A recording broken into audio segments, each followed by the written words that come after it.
পুরাইয়া তারপরে হইলো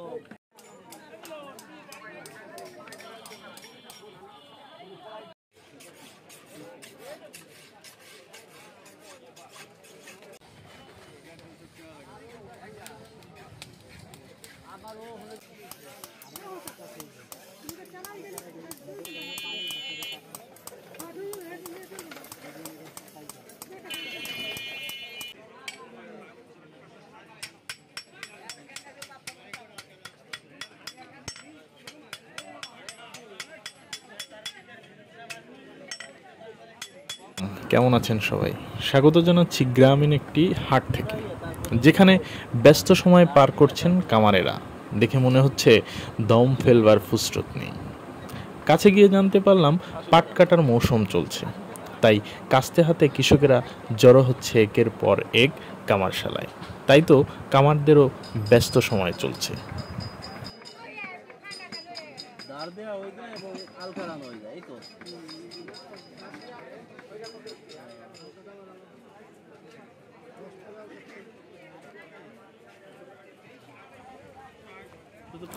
কামার একটি প্রাচীন পেশা, যার কাজ লোহার জিনিসপত্র তৈরি করা। পেশাগতভাবে গৃহস্থলীর কাজে ব্যবহার্য লৌহজাত সামগ্রী তৈরি করেন কামারেরা।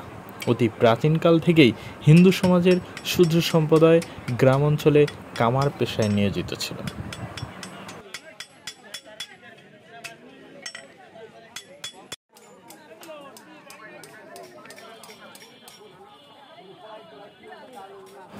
পর্দায় যাকে দক্ষতার সাথে কামারের কাজ করতে দেখছেন, তিনি প্রায় 2 যুগেরও বেশি সময় ধরে কামার পেশার সাথে জড়িত।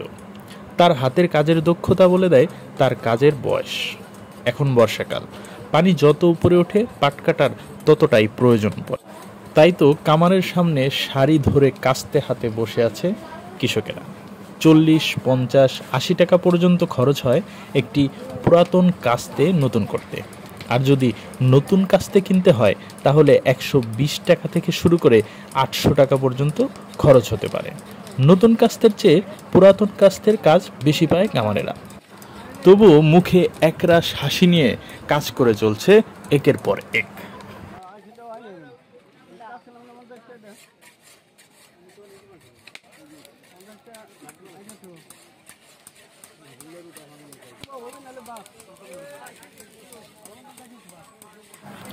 গ্রামের নির্দিষ্ট পাড়ায় ছিল কামারপাড়া।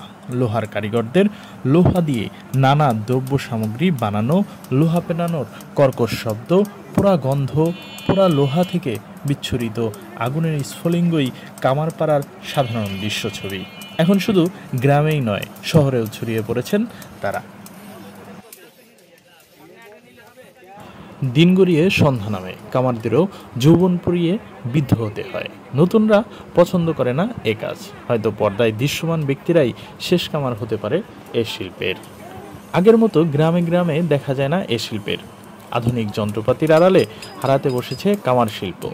তবু এক বুক সাহস আর অনুপ্রেরণা নিয়ে বাবা দাদার শিল্প আঁকড়ে ধরে আছেন কামারেরা। মুখে একরাশ হাসি থাকলেও বুকে ঠিক ততটাই কষ্ট চেপে কাজ করে চলছেন কামারেরা।